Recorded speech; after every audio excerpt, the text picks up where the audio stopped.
Yes, as council knows, we are a Project Rising Tide community, and as part of that, there's a fellowship program associated with it, and so we get a fellow for about a year. And yesterday, the fellow started. Her name is Lizette Reyes, and I've asked her to attend tonight's meeting and want to give her an opportunity to come to the lectern and introduce herself to the council and the community and talk a little bit about her background and what she hopes to accomplish. So, Lizette? Thank you. Hi, everyone. Nice to meet you all. Thank you, Thad, for the introduction. I'm super excited to be here. I've slowly been meeting most of you. I'll probably be able to reach out to you, each one of you, within the next few days so we can get to meet. I had the pleasure today of spending some time with Linda, have had the opportunity to meet with some other people.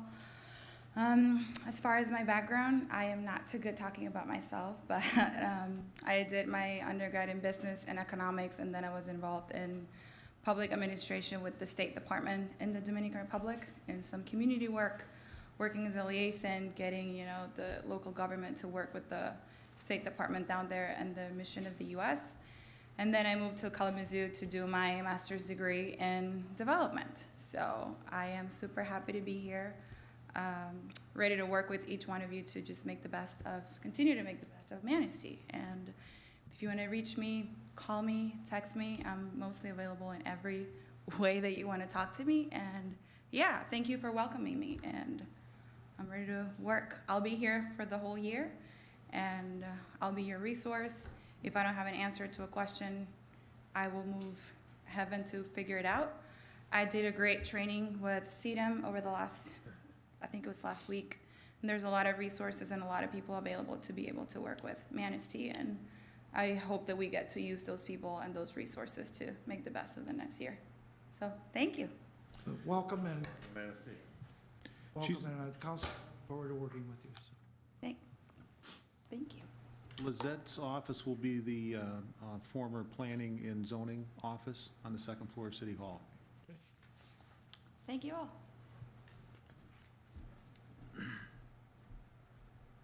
Okay, work session items. This is an opportunity for the public to make comments on work session related items. Is there anybody that'd like to make a comment on a work session related item? Please limit it to 5 minutes.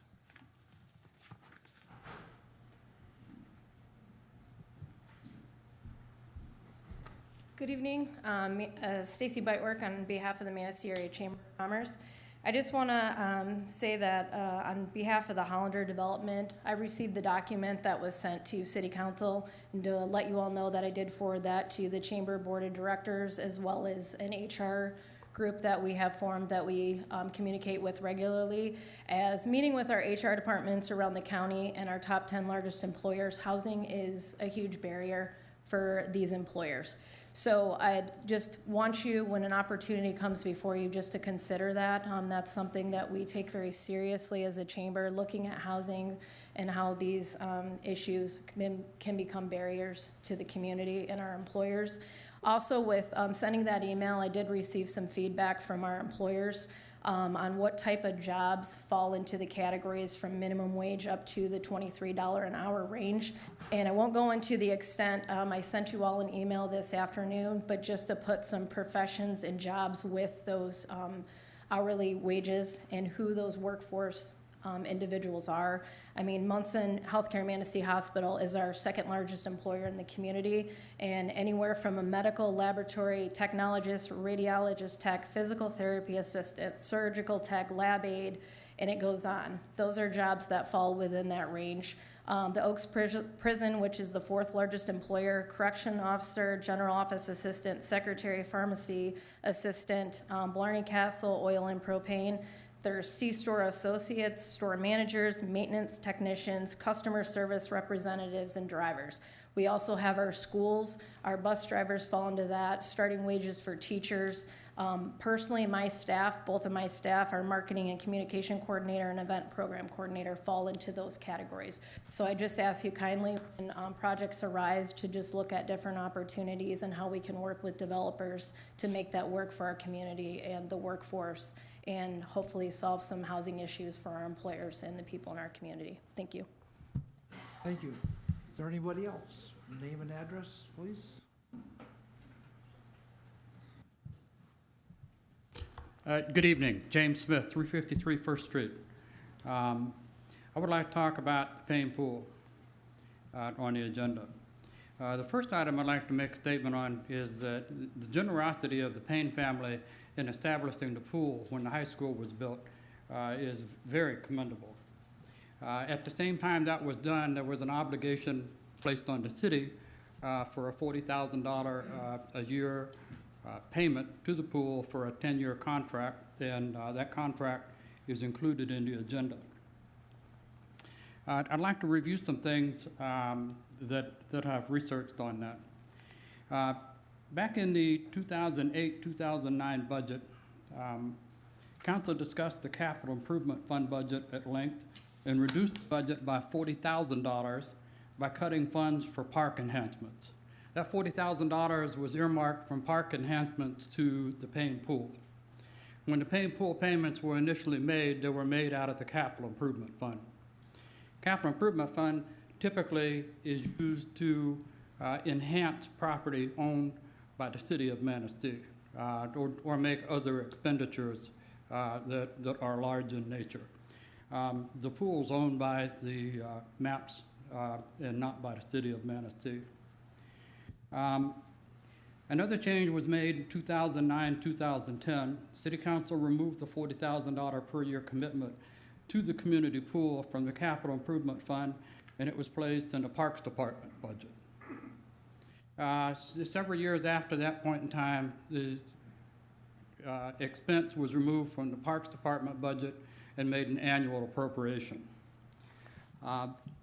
I think one of the things that we need to look at is what our expenses are and what government services are being provided when we're spending our limited tax dollars.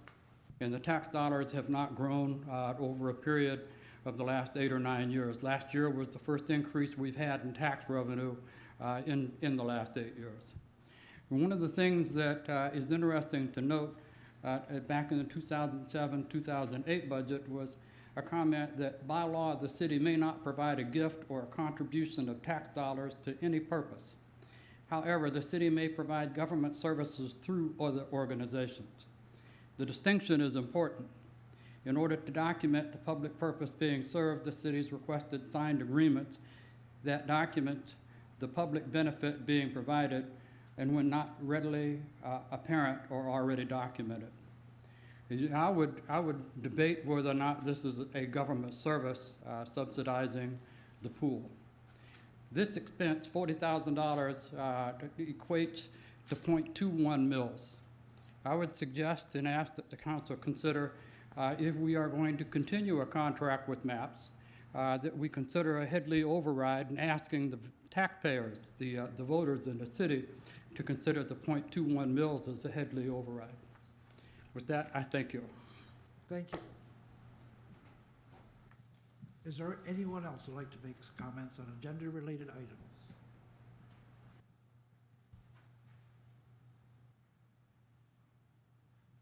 Name and address, please.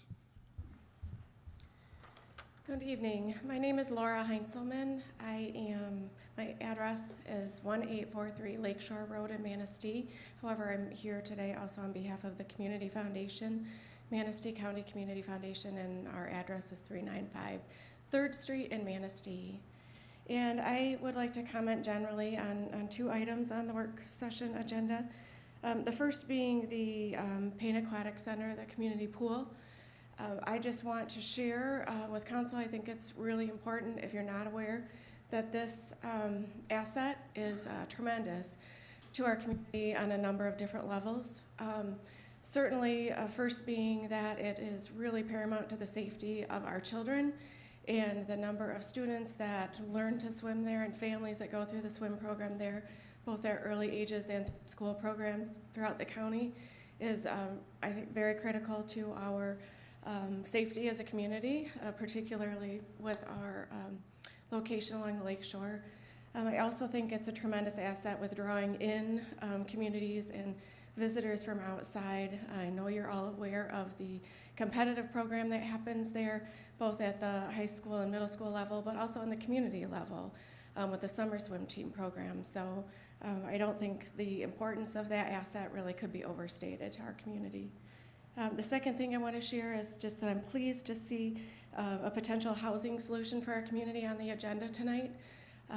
We as a community rely heavily on the service sector to meet our needs as citizens here, and certainly it's an important driver for our tourism economy. And without affordable places for those working in the service sector to live in our community, it simply won't be. So I really am pleased to see your consideration of a possible solution to that ongoing community challenge. Thank you. Thank you. Is there anybody else? Last call. Jeff. Good evening, council. Great. Jeff Dance, 405 East Cott Road. I'm, as you know, county commissioner. I'm not here as a county board chair this evening because the issue the board has not spoke on, so I cannot speak on behalf of the board, but I can speak on behalf of myself. The Hollander project. I can't tell you I know a ton of details. I am vaguely familiar with the project.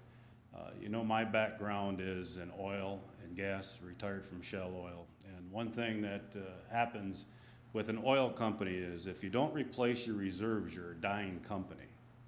You ask yourself, why am I saying that? The reason I'm saying that is, as many of you here on council know, the population in our county, in our city, has been stagnant or declining for decades. And also, our school districts have been declining for decades. We have to change something that we are not doing to change that and create a better atmosphere for development and start embracing those changes so we can help increase the population of the youth in this community. Everybody doesn't come into the community making $75,000 and $100,000. We want to be able to go to our restaurants. We want to be able to have people service us as we go to those places, or Meijer, or wherever it may be. There's a number of jobs out there that people are getting by. They deserve to have a fair, decent place to live. And I hope that the council considers those thoughts when they consider this in the future. That's all I have. Thank you. Thank you. Is there anybody else? Last call. Seeing none. The next item, discussion on proposed Hollander development and pilot. City Manager, Mr. Taylor. Yes, the Hollander Development Company wanted to have a discussion with council about a potential development at the old Washington Street School, or the old Washington School, and has some information that they'd like to share with council, and I'm going to turn it over to Joe Hollander at this time. Thank you.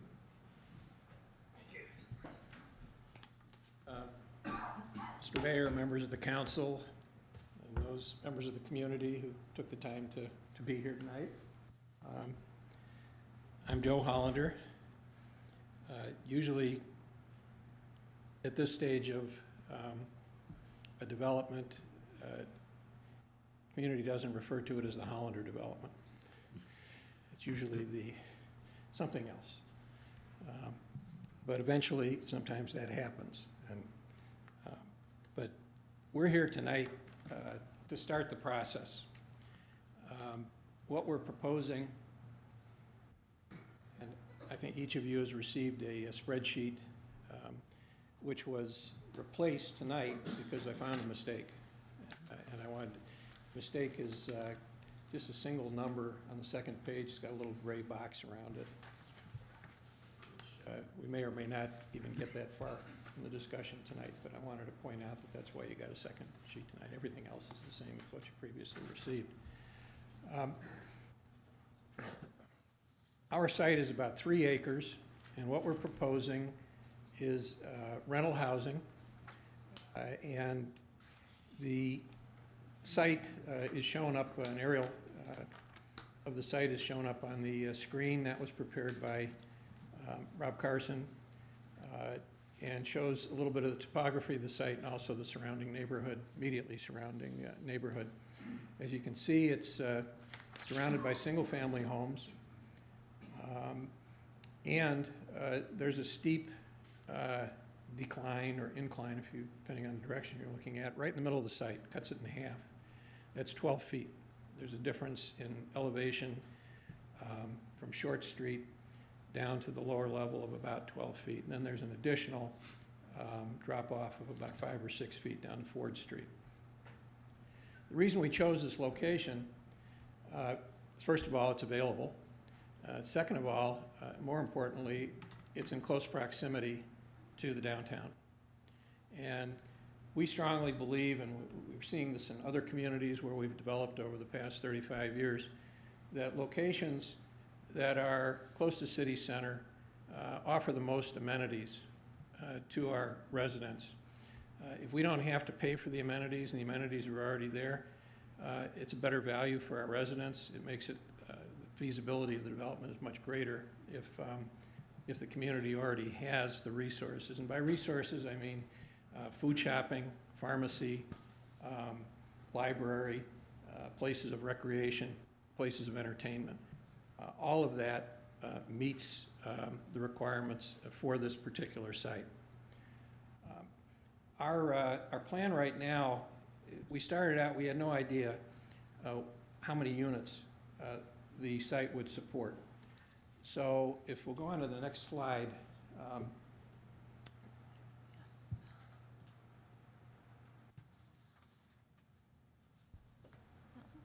You each have copies of this, although the information on the side there is not on your copies, but I think you can see it on your screens.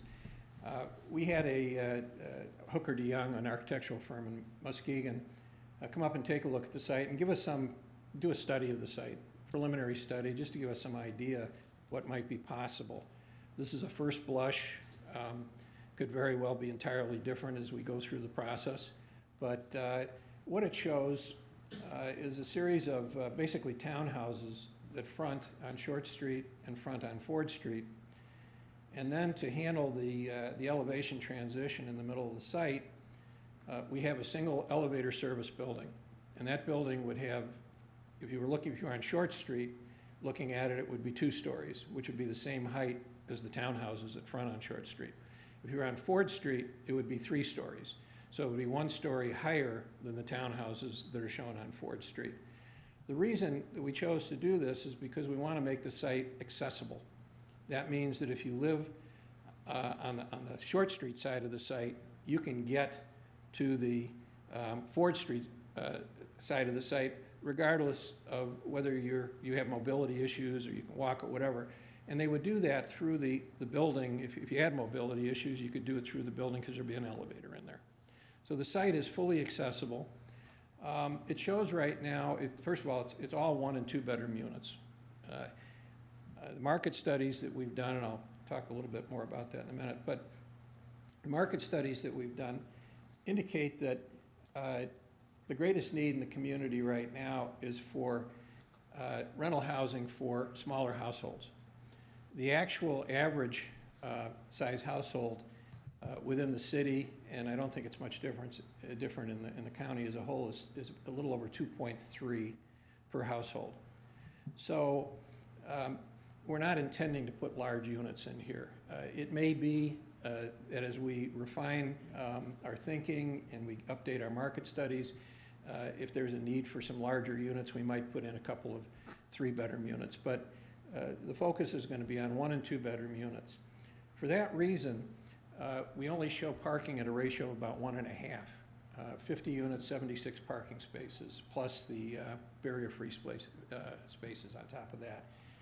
We believe there's room on the site to increase that, but our intent is to go through the PUD process, and so all of that will be fleshed out and resolved in that process at some point in the future. The market that we're aiming at is on the pass-out that I gave you. If you look down at the very bottom on the second page, you'll see that the income limits under the financing program that we intend to use are shown. And what it shows is that the maximum household income for most of the units, okay, and I'll talk about the exception in a minute, for a two-person household is $37,600, works out to about $18 an hour, okay? We do have 5 additional units that are targeted at 125% of median income, so we could actually go up to about $57,000 for those 5 units. And that works out to about $27 an hour, a little over $27 an hour. So based on our understanding of the pay scale that prevails in this area, information that we received from the various employers, we're hitting a large part of the market and of the need. We're addressing directly the need that exists here. The extra 5 units are in here basically because we can afford to put them in at this point, and that allows us to expand it for a few units. But virtually all of the other units are going to be capped at 80% of area median income. The market studies that we've had actually 3 market studies done. The first one was done by Networks Northwest, and that was an area-wide market study. It wasn't done for us, it was done for the county, and that supported the need for about, if I remember correctly, 500 rental units in the market. And the market is defined as the city of Manistee and its immediately surrounding area. That was 500 units at somewhere over 60% or 60% of area median income and above. It also showed a significant need for units at the very low end of the scale. So those who are at 30% of area median income or 40% of area median income, there's a significant need for that population as well.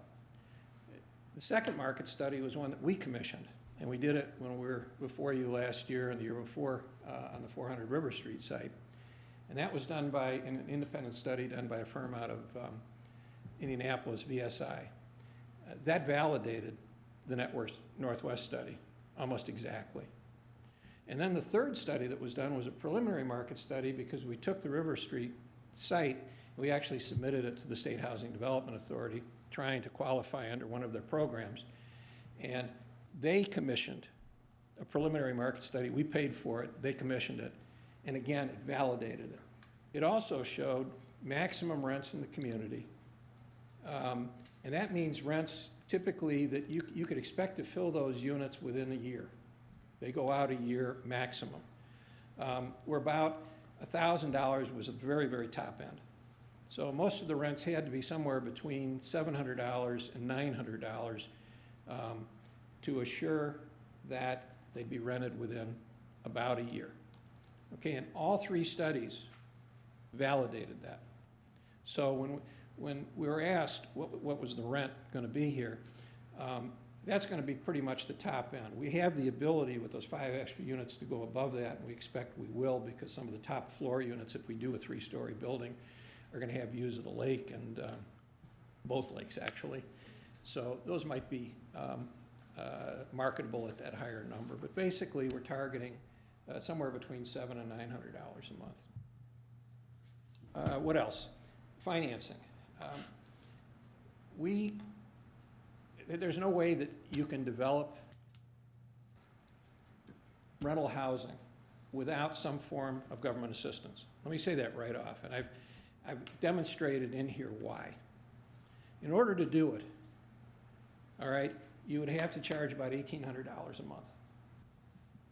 All right, and at $1,800 a month, there would be enough dollars coming in to borrow most of that money that it would cost to build that project. All right? Obviously, $1,800 a month is way above what the market and what people can afford to pay for rent, not only in Manistee, but basically every other city in Michigan except for a few. Ann Arbor, Traverse City, some of the southeast part of the state. We have some in Kalamazoo now that are a little over $2,000, Grand Rapids, but nowhere else. Ludington, the numbers are about the same as they are here. All right, Big Rapids, same thing. So when we talk about how do we make a project work, when it would take $1,800 a month without government assistance, the answer is you can't do it. So what we do is we agree to restrict the rent on our units and the household income of those who can live there. And in return for that, the State Housing Development Authority, through a competitive process, awards us tax credits. And those are federal tax credits. They're provided for in the Internal Revenue Code. We then sell those tax credits to investors. And the dollars that we receive from the investors allow us to pay for about 80% of the project. Okay, what do those investors get for the big bucks that they're putting in? Well, they get tax credits. And who are our investors? Our investors are typically financial institutions. Every financial institution that anybody, I would guess, has made a deposit or keeps an account at in this area has invested in housing like this. Chemical Bank, big depositor, West Shore Bank is a big investor. Even State Savings Bank invested in a project that we had up in Frankfurt a few years ago. Shelby State Bank invested in one in Hart. All right. The reason they do it is because they're profitable. They have tax liability, and by buying these tax credits, they reduce their taxes. There's another reason for it too, and I don't want to get too detailed in this, but there's a federal statute called the Community Reinvestment Act, and that requires financial institutions to reinvest dollars that they make in the communities where they receive their deposits. Okay? And so by investing in affordable housing, they receive credit from the Federal Reserve. And when they want to merge or expand or open a branch office somewhere, that's one of the first questions that's asked of them. What kind of credits have you built up that show us that you're going to, that we should approve your expansion? And when they've invested in affordable housing like this, they pass the test. All right? Now there are some banks that are community banks that only rarely invest in deals like we're proposing here because they're community banks. They already invest in the communities where they receive their deposits. But even those financial institutions, when a development comes along like this, which is going to have a direct benefit on their community, can be expected to invest. And so we would fully expect West Shore Bank, Chemical Bank, and anybody else that is taking deposits in this community to be an investor in this development. All right? Local investors. What's the trade-off that we have to make in order to get those tax credits? All right? 45 of the units that we're showing on this will qualify for the tax credit. All right? The maximum is 80% of area median income. That's the household maximum. But we have to offset that because the average, and I don't want to go into, I tried to explain this. The easiest way to explain it is that the average has to be at 60% of area median income. Now that doesn't apply, that's not rent, that's units. So if we, for example, had 50 units, the simplest example is that 25 would have to be at 80% and 25 would have to be at 40%. Does everybody understand that? So the average would be 60. All right? We have flexibility on that. So we can target some units, it's for example at 30%, and then that gives us basically almost 3 units at 80%. We haven't figured that out yet. And I want to be honest with you, we have not figured that out yet.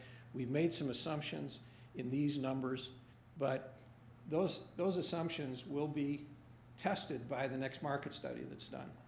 It'll be tested by feedback from the community. Some of the organizations may want to provide us feedback and indicate where their pay scales are for a group of workers coming in, for example, that we might, skew it in their favor, just to be able to target these rents specifically to the needs of the community. But right now, and this question's also come up, right now we have 30 of our units are targeted to those at 80% of area median income, and 20 of them for those down at the 40% and 30% level. Okay? So, I don't want to go any farther on this because frankly, it's a new area and even we're confused about some of the rules in it. So, beyond that, our next step is to ask you for a tax break.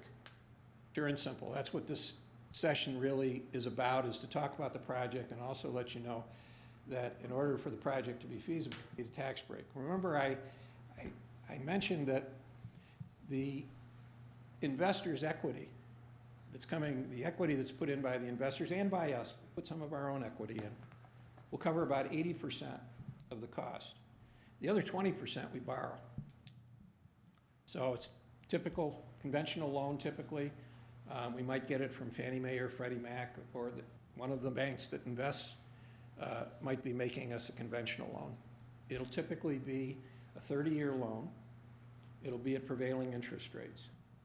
The debt service on that loan added to the operating expenses, which we've shown in here, is what we have to pay to break even. If, without the tax break, we can't do that because our debt service will be, when added to our operating expenses, will be higher than the rents coming in. So to make up that difference, we need the tax break. And what that does is it lowers the amount of taxes that we would otherwise pay, and it brings it down to the level where our income and expenses match up.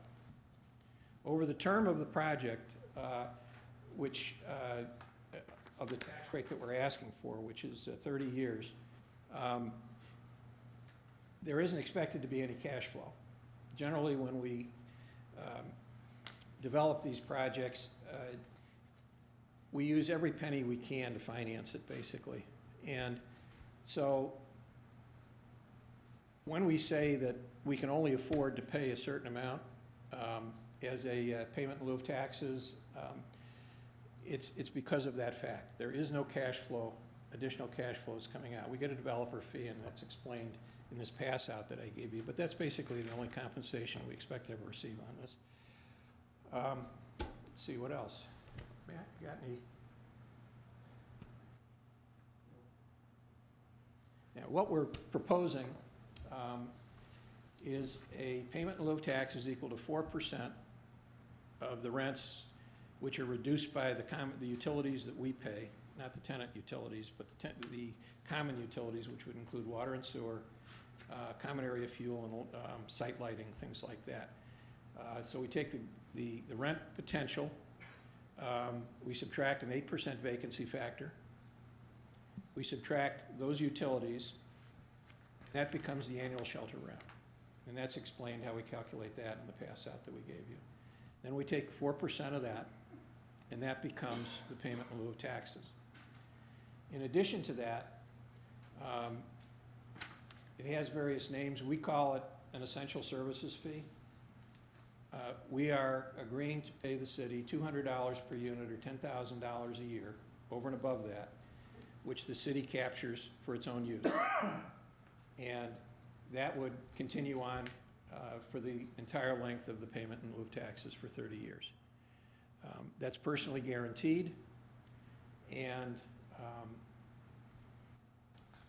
I don't want to equate it to anything else. I've tried to do that in this breakdown. I've tried to say, well, if we compare what the city's going to receive to what the project would be if it didn't have a payment in lieu of taxes, just to give you something to focus on. But the numbers are hypothetical. They're as close as I can come to reality. And when I've done an estimate of what the assessed value of this project would be. I feel pretty comfortable with that. Okay, we're gonna spend probably $8 to $10 million on the project, but the assessed value is gonna be about $2 million, okay? The taxable value would be about $1 million, a little over $1 million. That seems to provoke a lot of comment when it came up in connection with the senior, the Third Coast project. And so it's expressly set out in great detail in here, because I want everybody to understand that that was probably that was a real number.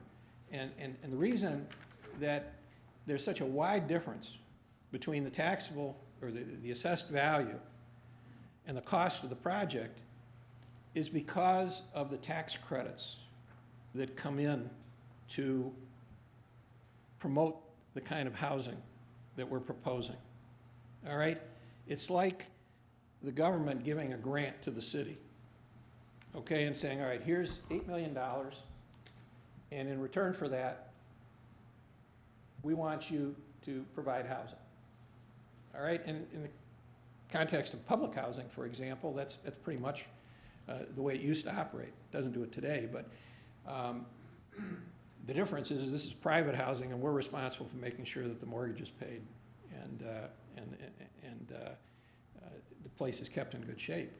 But that's the reason, that equity that comes in the form of purchasing those tax credits, those federal tax credits, is taken out of the equation in determining taxable value.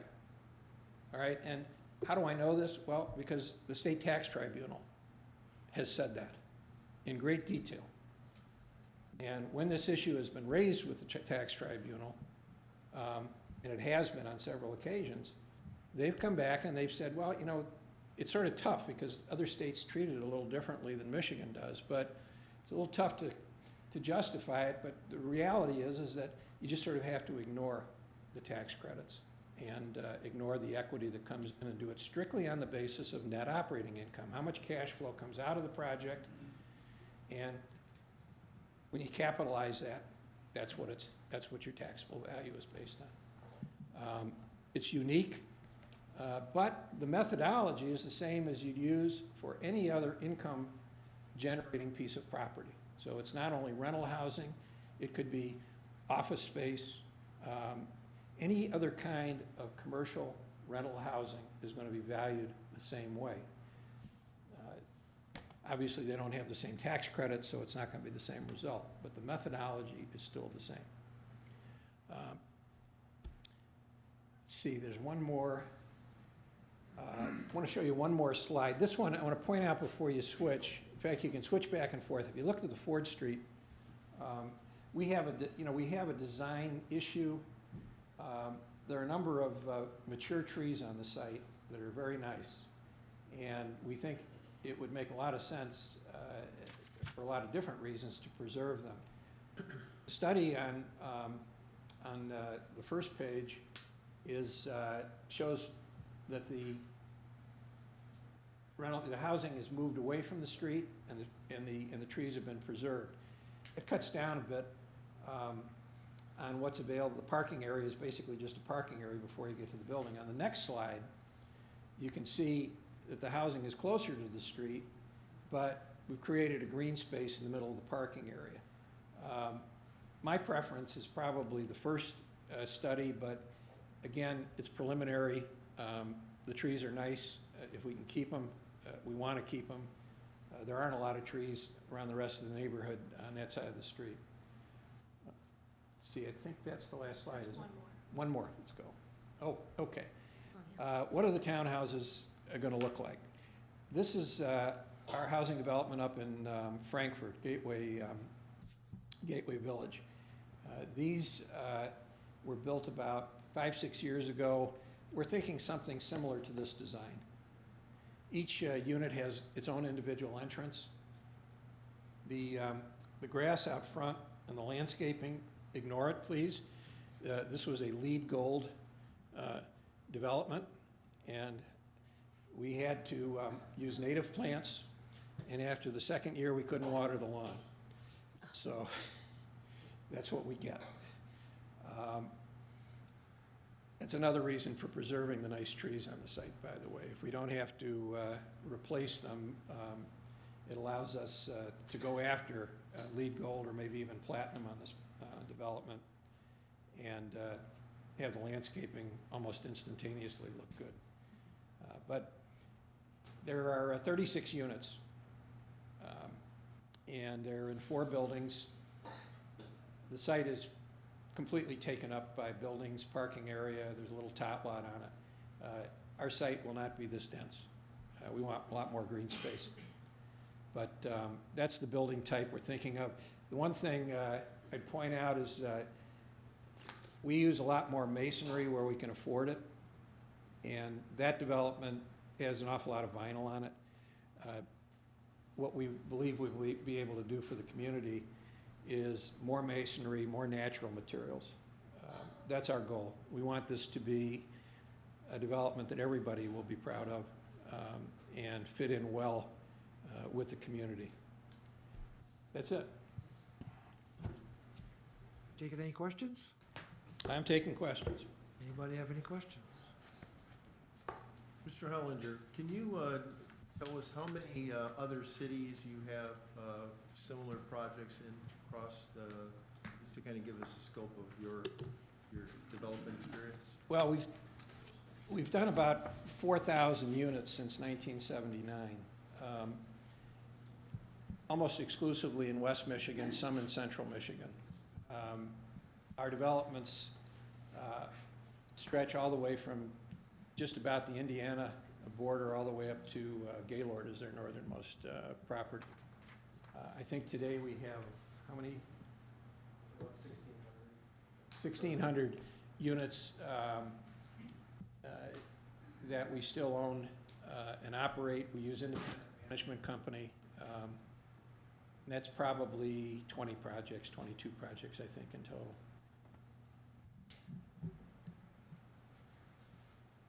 You're still managing the units at Horizon Point and Ritz Park, right? We still own them.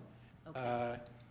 But they're managed by KMG Prestige, which is based in Mount Pleasant, and they manage all of our properties. Just out of curiosity, can you tell me what kind of a waiting list you have for those? I don't know. I know that Reeds Park is full. And I'll tell you anecdotally, there was a period of time with Reeds Park we couldn't fill. And the reason was that our maximum household income was 60% of area median income, and the wages in the area went up quite a bit at one point, and so a lot of our market disappeared.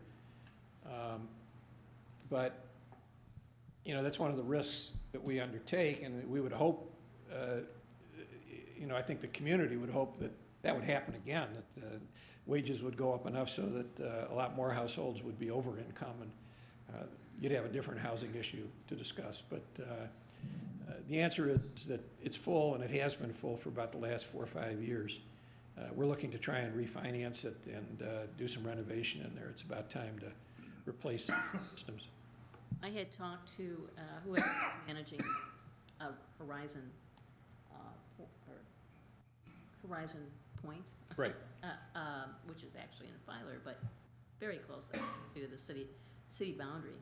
I talked to that lady, and and all this came up about a year ago. She told me she couldn't tell me the length of the wait list, but she gave me some things to think about. She said the units don't turn over that often.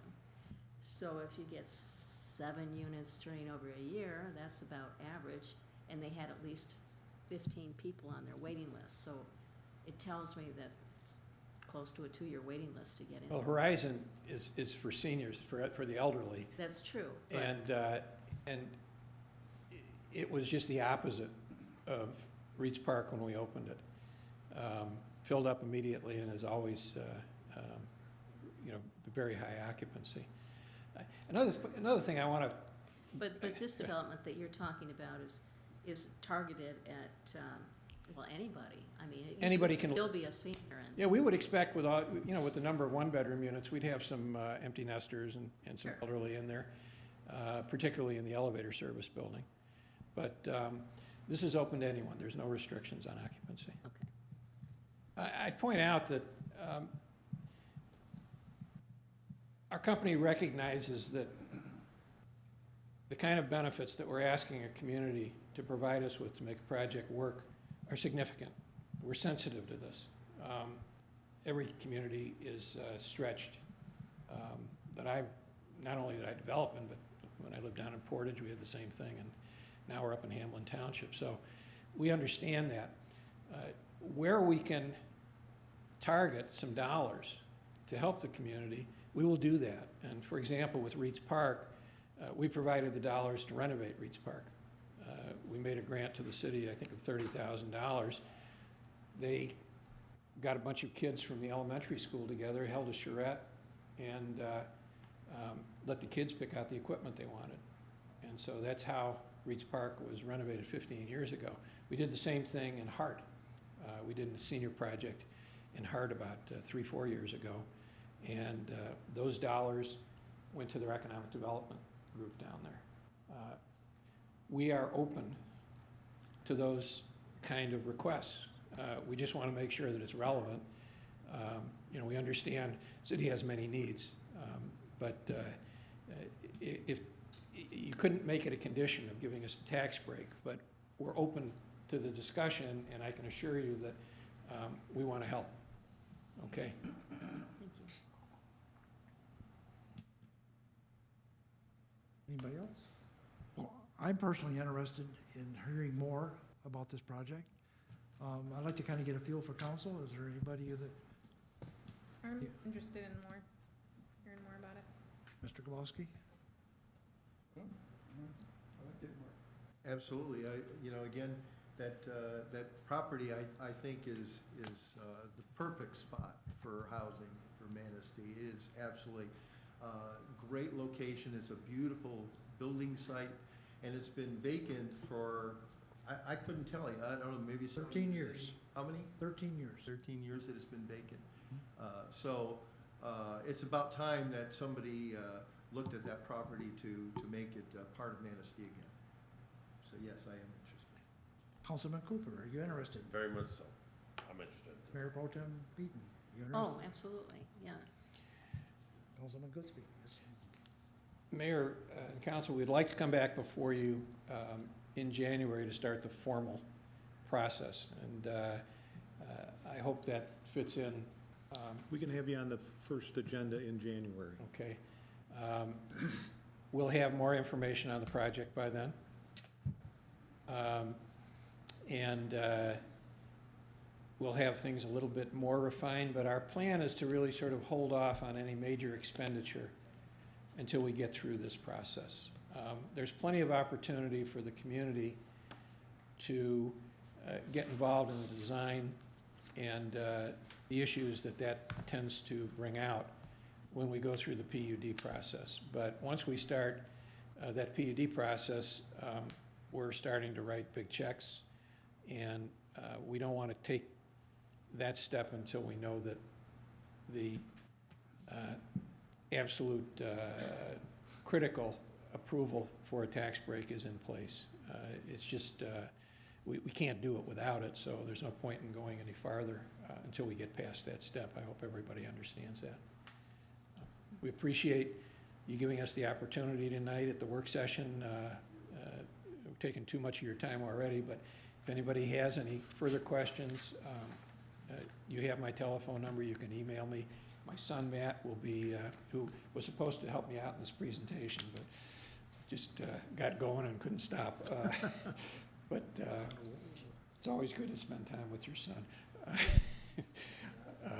But Matt will definitely be available, and we'll also be back up here in January, and so we can field questions.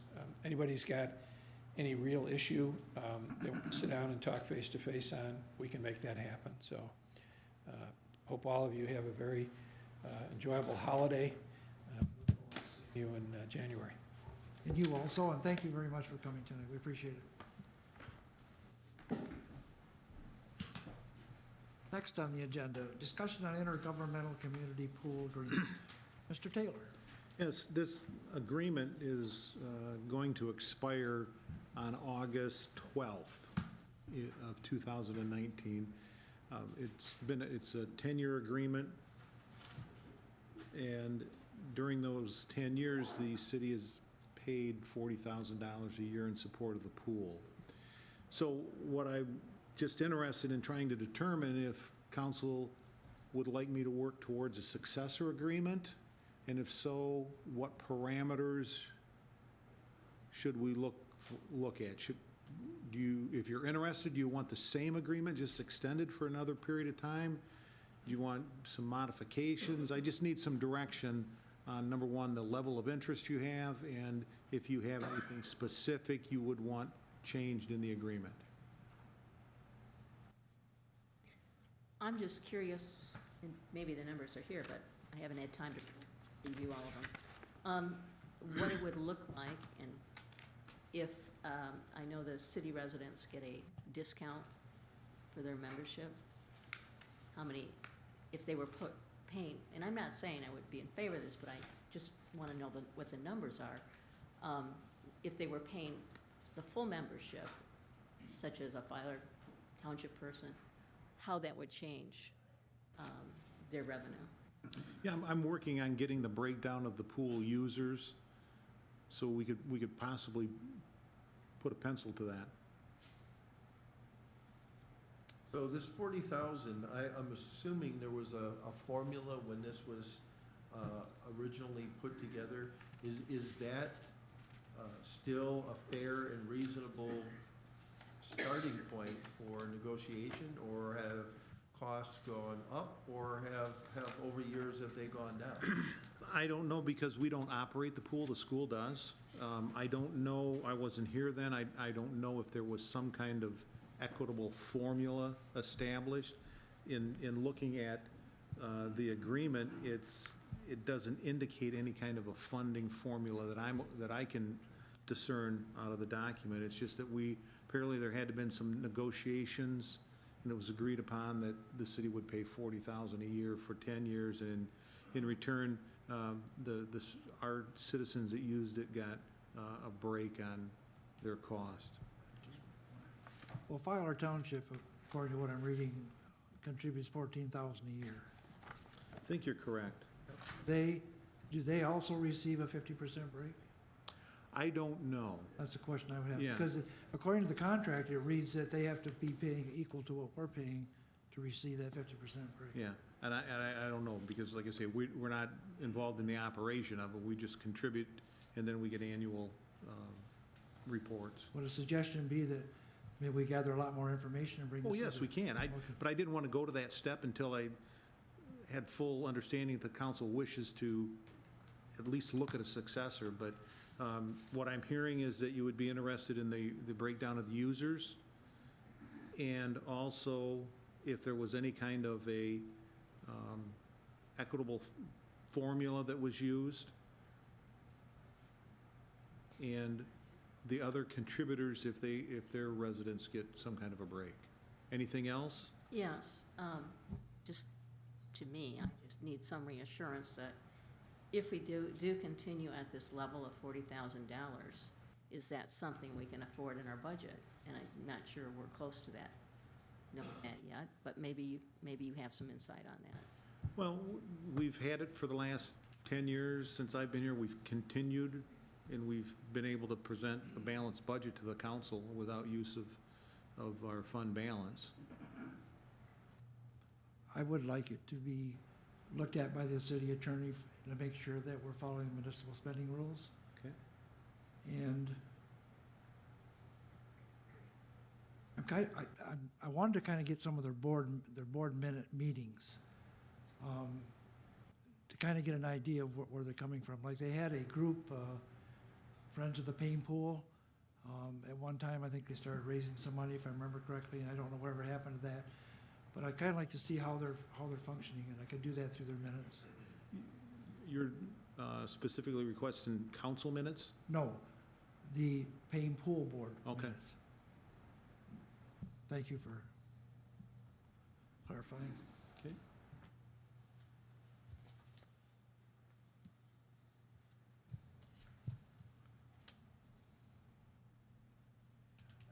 got one more. Are there any municipal pools in cities similar to Manistee that you're aware of? Not that's a true municipal pool. The closest that I can recall is in Alpena. There was a similar setup that it was a county pool attached to the high school, and then there was some funding distribution amongst the city, the county, and the schools, and, but that's the closest I can come to.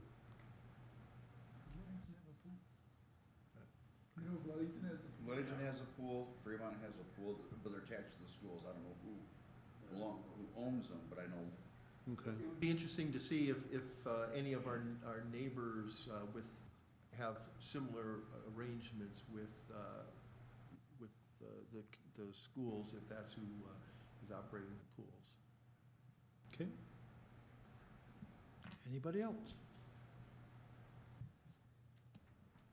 Okay, moving right along. Annual Thank you. RRC Board and Commission discussion to identify and prioritize redevelopment sites. Rob Carlson, is your.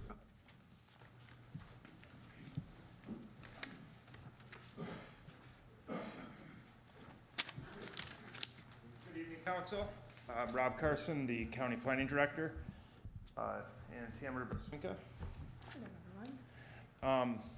Annually, the Redevelopment Ready Communities Program requires a joint meeting of City Council, BRA, Planning Commission, Zoning Board of Appeals, DDA, and HDC. That's what I'm missing. And I believe we have members from most of those committees here this evening. We have a PowerPoint prepared that lists the 2018 sites. They were ranked by the Planning Commission back in September. And here you can see actually the ranking of the sites that they have. That's the PDF document though. But that's okay, leave that up for a second. So this, if you could just scroll down, there we go. Those are the sites that were ranked by the Planning Commission. These sites were originally put together by Denise Blakesley before she retired. They were handed off to the Planning Commission. We went through a work session with them where they ranked them. 2 additional sites were placed down below. You can see those. The Washington School property is actually one of those sites. At the time, there was no disclosure that there was a developer potentially looking at the site. So that may change the course of action of including that on this list. But what we are here this evening for is to review the sites that are on the list and to seek any other nominations from any committees or boards or the council that should be added to this site. The purpose of this list is that it is turned over to the state of Michigan Redevelopment Ready Communities Program. They have a website that they work through called Zoom Prospector. These sites are listed on Zoom Prospector, which is basically kind of like a Zillow. And they advertise these sites and market these sites for us that we nominate. You'll see property card sheets for each of the existing sites. Future nominations that are placed on the site, we will create property card sheets for those as well. And we will forward those to MEDC for inclusion in the Zoom Prospector program under RRC. I did have a couple questions since this is, we're new to this process of this joint meeting. We weren't sure exactly, and it didn't display in the minutes that we reviewed, how you went through this last year. We envisioned it a few different ways depending on how many people were in attendance. And luckily we have a fairly large crowd for this city hall. And if we had few people, we were thinking we would do a roundtable session. But with this many people and without the setup to break everybody out into groups, that may be a little difficult. And so I just wanted to gather a little insight from council or anybody in the room that may have suggestion on the best method for going about this or how you may have completed it last year, and then we can put a spin on it. Were they just presented to you and everybody was in a formal and then audience format, such as we are here? Or did you actually sit down around a table? Can anybody remember back to it was December 7th of last year, I I believe. don't remember sitting around the table. No, they just presented it. Format. It was They just presented it. Just present them and then just saw consensus on the sites? Correct. Okay, that's easy. All right, Okay, yeah. Well, just so everybody knows, it's supposed to be a joint meeting, so the DDA and the HTC and the Planning Commission members, everybody can speak, on the same platform about the site. So don't be shy in the audience if you're on those boards talking. This one. Anybody want my seat? Anybody want your seat? Yeah. Sit here. Come and sit with me.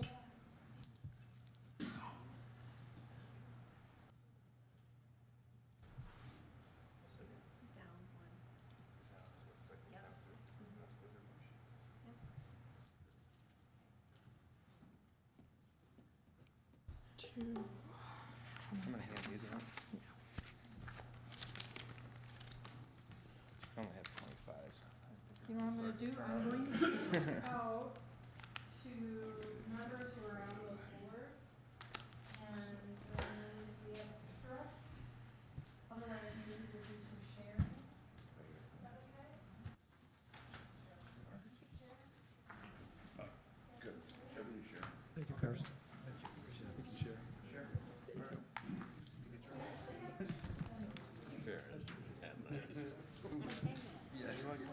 Sure would. Thank you.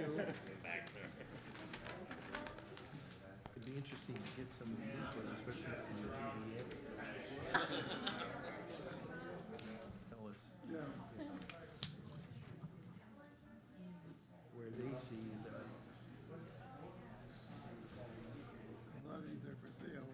For the life of me, These were ones that I didn't see on the list, but this one would, like I said, it'd been for sale, so it reminded me of this, it was such a good. He did pick up. And they didn't do it. Right. And then they tore it down. How many do you have left? Got three next. You have one more over there or not? Before that. It's what they've done. Sure. Madison. Okay.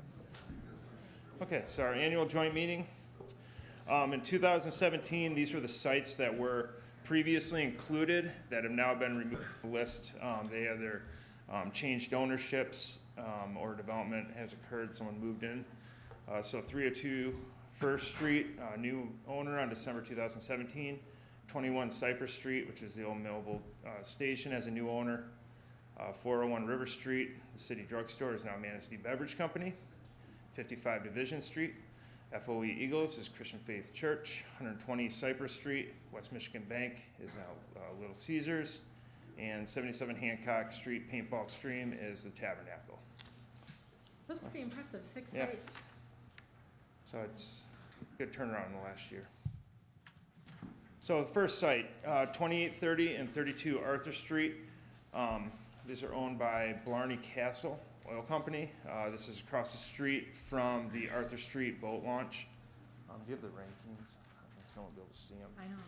Yeah, they're there, right there. Perfect. Okay, so there was, the Planning Commission gave this a site ranking of 12. When we were going through these sites and looking at purposes for nominations, we just had some internal discussion amongst the Planning Commission, but whether there was an existing buildings on site, what the infrastructure currently was, whether there was, whether the building itself is actually habitable or you could move a business into it, or if it was dilapidated to the point that it needed severe renovation or total demolition and reconstruction. But they ranked this site as number 12. So I'm just going to run through these. 212 Arthur Street. This was the old state police post.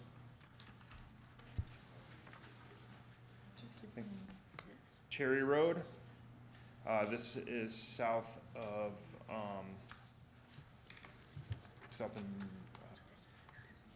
Murky Road. I was gonna say Murky. Very vacant site, residentially zoned currently. 160, 170, 172 Memorial Drive. This was Olson's, currently Save-A-Lot, has opened up here in 2018. 51 9th Street, There was a potential developer looking at the site. They have since said that the site does not meet their needs, and so this property is currently for sale with no interest. 200 River Street, this property is for sale. This is Sings Marina. 254 River Street, the old Ironworks building. There is some interest in development of this site from at least one individual, but nothing has been brought forth. No plans have moved forward at this time. 283 and 285 River Street.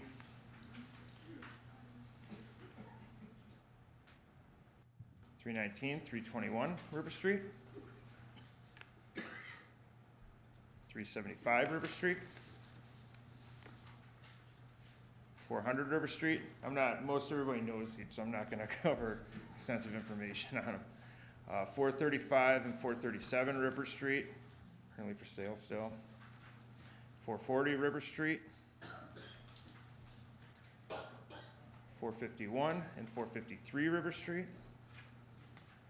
141 and 149 Washington Street. This is the old hotel, right? Yeah.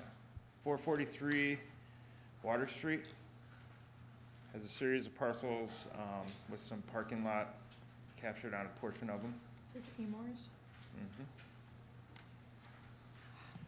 480 Water Street. That's the old funeral home. And other sites. So, as we had stated, there was 2 sites that were nominated by the Planning Commission. The Sand Corporation property between can't think of the name of that housing development, but the Coast Guard station. Oh, Harbor Village? Yeah, Harbor Village. And then obviously the old Washington School property. Both of those sites are good candidates, and the Planning Commission did not bring forth any other nominations outside of that. So I would seek to bring nominations forward from the council or anybody present here, and have some discussion and see if we add those to the list. It's probably not for sale, but I'd like to have somebody look at that old Consumers Energy property where they used to have the service center, have an outlet street along the water there. Where the transmission lines run? Yeah, just to the east of that. Okay.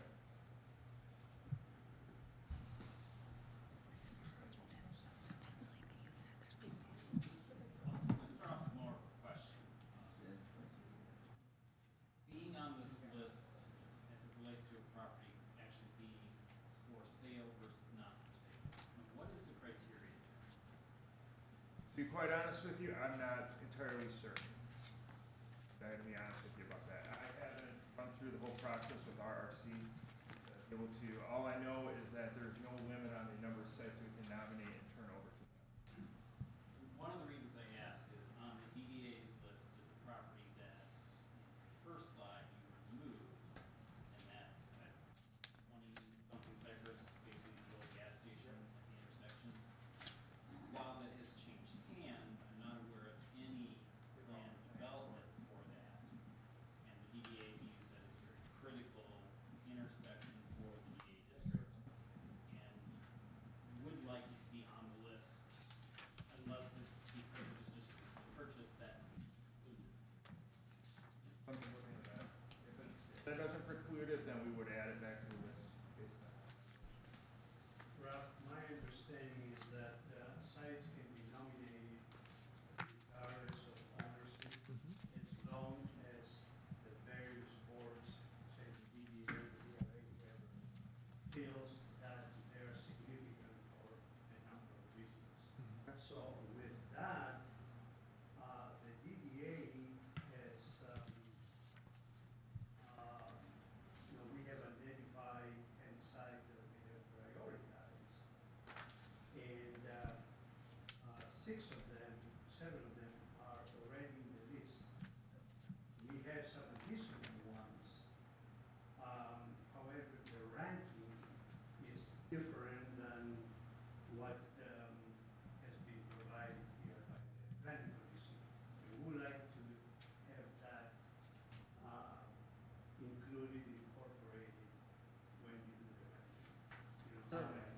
the planning that was strictly planning commission ranking. So I was gonna, once we go through and we nominate and place all these sites again, we need to return a list out to all the various commissions, council, and boards, and then re-rank these sites again.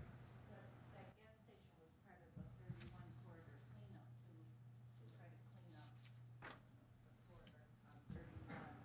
That came off of that list on our planning commission list.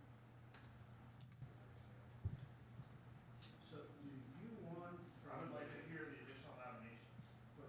you want to hear that first? Yeah, I think so. Yeah, let's get those photos out. Okay, so the gas station in the intersection of 31 and River Street, what is it, 20 something? Across from the other neighbors. That is, that's a site, that's according to the DDA, we ranked it number 4. The property on 355 River Street, that's the tech fund. We ranked it number 5.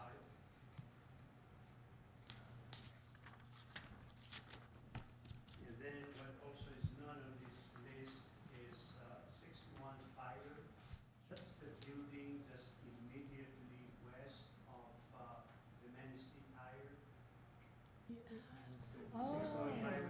That's your phone right there. That's a 3-story building. And we ranked at number 8.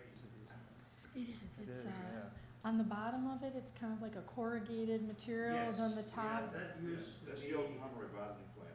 yep, Pardon? Pomeroy bottling plant. Manistee Tire is. Yeah, it was correct, among other Okay. things. And what's the ranking of that, T? We have it as number 8.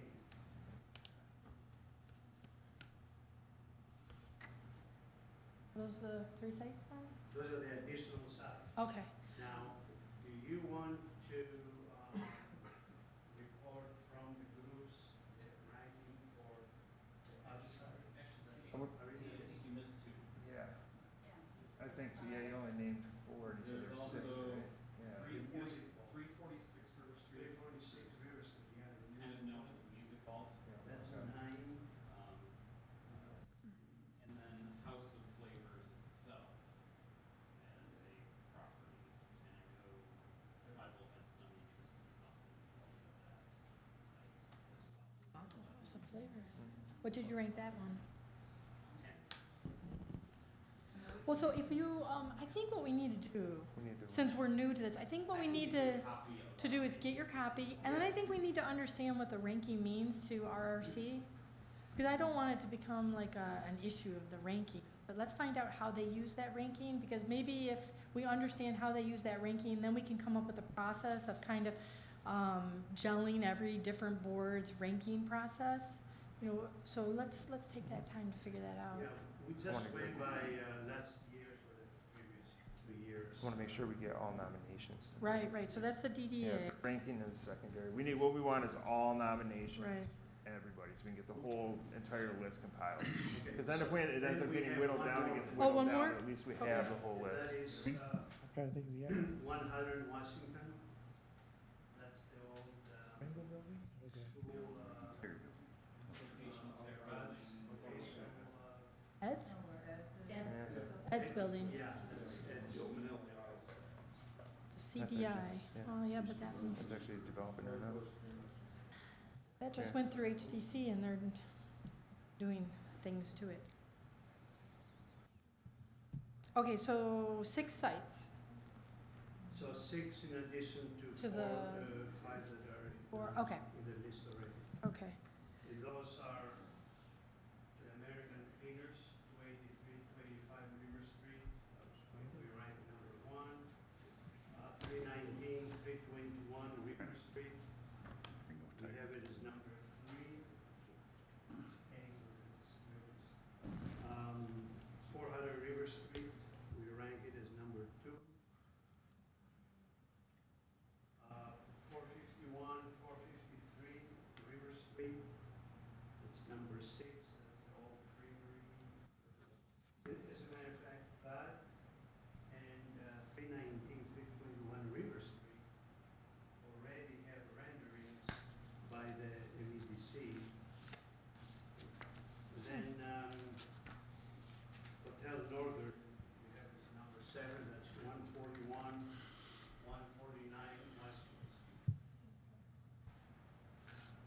Okay, well, that's fantastic. Maybe we could get a copy of that sheet just so we can have it. Okay. I have one. Yeah, let's do board by board. So we've got the DDA, we've got the planning commission. I have one. What's going on with city council? Ringgold's, I think it used to be the old Ringgold Tire. It's a brown building by the, it faces First Street and River Street. Right in the middle of the, is Ringo Tire, what? that what it was called? I think that's what it was called. Used to be called. Yeah, across Big brown building. the Riverside Motel, only a little bit farther. The one next to your house? Yeah, but it's on First Street, right? Yeah, on First It's and- near the water. Roger, What? the one next to your house? The one next to my house. Oh, that. Huge, big brown building Well, that's, what about the one across the street? Cross street, cross street, closest. yeah, the one across the street. It's at, Okay, Cedar. First and Cedar. What, that vacant lot on First Street? They want 90,000. Yeah. Next to That's, Roger's Roger's house. I don't know the address. I give you mine, but I don't know the address of the We can find it. We'll find you. Yeah, don't worry about it. building. Really needs to have something done. I mean, it really needs some. You know, it's easy to find. Find it? Down the street. Any other nominations from the city council? What about the second and Sibbin building? It has, It's third and third, yeah. What is it? You know what I'm talking about? it's the old candy. bookstore. Right now, it has like books for sale in the window. Yeah, It used to, yeah, I don't think. Which building are you talking about? the one at the end of the street on that. Flipping in third. Warehouse, or not a warehouse, but a. Is it the one on Sibbin? Yeah. I sold Used to it. be Read More, whatever, readables or. I think that was 400 Sibbin. Yep. It just sold this fall. The one on Sibbin in Fort, that's. Yeah, it just sold this fall. Well, the one that Century 21 had it for sale, and I had a buyer for it. Then you have the third and Sibbin. That's what you're talking about. Yeah, and that one, Ringo building. Jay's Rereadables, that's what the name. Yeah, but then you have 400 is the old Ringo store. I don't know. Yeah. it used to be Candy Mountain. What about, Candy Mountain? Mountain. Yep, that's been sold. So do you want to add that one, or what's, doesn't? Doesn't, if it's been sold, doesn't matter. The owners are going to be working on it. That's all I'm going to say. So what do you want to do? I guess I'll just leave it off of it. Still, we had Salty Dog on there, 10 years, Yeah. Salty Dog, still, maybe Okay. hoping. 1500 Main. Okay, so now, city council's good with nominations? Okay, what about HTC?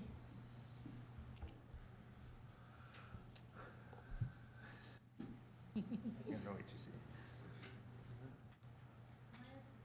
Certainly. During our planning commission meeting, we brought up the Russ Merritt building on River Street. And it was our understanding that HTC extended their permit. And I think it's got another 3 months to go. But is that something that can go on this list in the meantime, or do we have to wait until that permit expires? actually, three buildings there. You know, the ones that apply. I think you can still place it on the list, to be honest with you. We can, Mhm. right, nominate that. Sure, tell I me, don't think an active permit. 347, 348 River, and 411 River. 347, 348, Oh, 349. That's 340. 349, I'm sorry. And 411 River Street. That's all. Don't question the. 411's. Never question. Yeah. Why did they give me No way we, But that's the other one, What that are they doing HGC right across permit. please, because we go to them things so often. Here's For both properties. here's the, we should, I'll double check on them, but here's the museum. Just- Go back, and there's that building just, it used to be, that is the tire shop. That's another one. And you live here. find out some, whether they, Realtors, you know them too. okay, I don't think there's anything else we need to, we got it. Okay. What we will do, we'll compile a fresh list of all these nominations, blank sheet, existing status on permits, obviously address. We'll create property cards for the other sites that don't currently have them. And We want to redistribute the list to all commissions, council, different groups, and have everybody place their place their rankings for the nominated sites. And then we can bring those together and see where we have similarities in terms of ranking. Because I think if we try to bring everybody together and rank in that manner, I don't think it's gonna happen very quickly and easily. So I think we should do it at respective board meetings, council meetings, and go from there. Does that sound good, everybody? You got some. As it relates to other sites, I did have one more comment on that. And since I'm representing the DEA, it's outside the DEA district, but I've been involved in these for a couple of years now, and there are two parcels on Tamarack and 12th, basically, that are for sale, multi-acre parcels, that used to be on this list with the idea that those would be good for housing development. I was surprised not to That see they're not them on there the any longer. list, and I was just curious as to why those got removed. It could have been a couple years ago. Yeah, it must have happened in 2016 because I didn't find a record of it. So I'll have to go back and look. Because I think they're for sale, it's near the school, which generally is indicative of higher density housing potential. That, you know, and given everything we've heard about housing and the need for it, I think those would be good candidates. That's good. Yeah. You got those two sites? Yep. Okay. Anything else? Thank you. Thank you. We're down to council members. Do you have anything else to say? Mr. Taylor, Nothing at this time. motion adjourned. We're done.